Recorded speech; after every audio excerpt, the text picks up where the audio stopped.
Bé, seguim amb els exercicis de calentament i de preparació per tocar i de sonoritat. En aquest cas no només farem aquest tipus d'exercicis, sinó que utilitzarem ja un treball basat sobre l'escala cromàtica. L'escala cromàtica és una de les escales que més aviat aprenem perquè és la forma d'aprendre totes les notes de l'instrument, tant les naturals com les alterades, els sostinguts o els bemols. I de fet és una escala que l'hem de controlar moltíssim perquè ens sortiran molts passatges normalment de forma molt ràpida i el que acostuma a passar és que els dits se salten d'una nota a l'altra i no sempre surt correcte. Llavors, per treballar l'escala cromàtica, jo recomano, una vegada ja la coneixem i l'hem treballat bé, doncs llavors és treballar-la, per exemple, en forma binària, que serien semicorxeres, i en forma ternària, que seria amb tresets.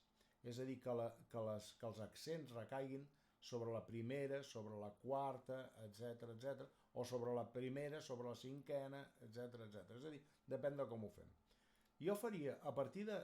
sempre acostumo a dir-los als alumnes que agafin qualsevol nota i a partir d'aquella nota facin una escala cromàtica d'una octava, pujant i baixant. Per tant, imagina't que volem fer una escala cromàtica a partir de la nota Fa. Agafarem un tempo en la qual nosaltres se sentim còmodes,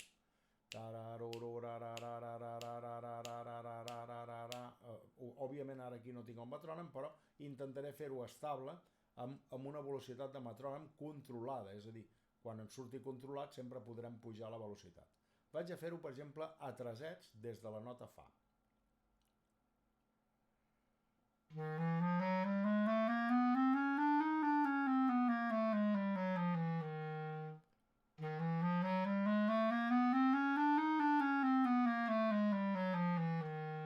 Fixeu-se que com que ho faig a tresets, intento espitjar una miqueta cada nota, marcar una miqueta més la primera de cada tres.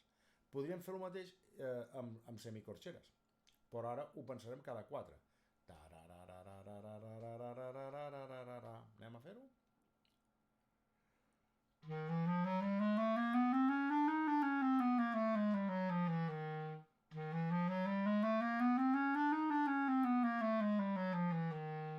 D'acord? Sempre hem d'intentar pensar també les notes que estem fent, és a dir, no només moure dits, sinó realment pensar fa, sol, sol, la, si, do, pensar cada nota, una per una, que els dits no passin de llarg.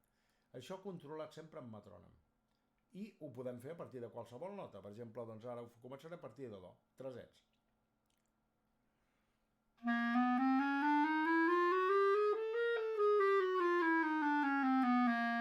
Semicorxeres.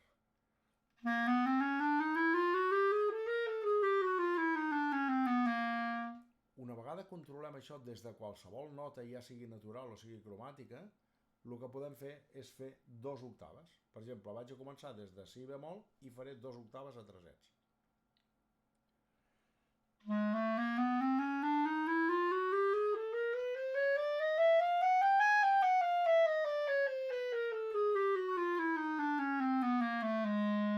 El mateix seria ara a semicorxeres.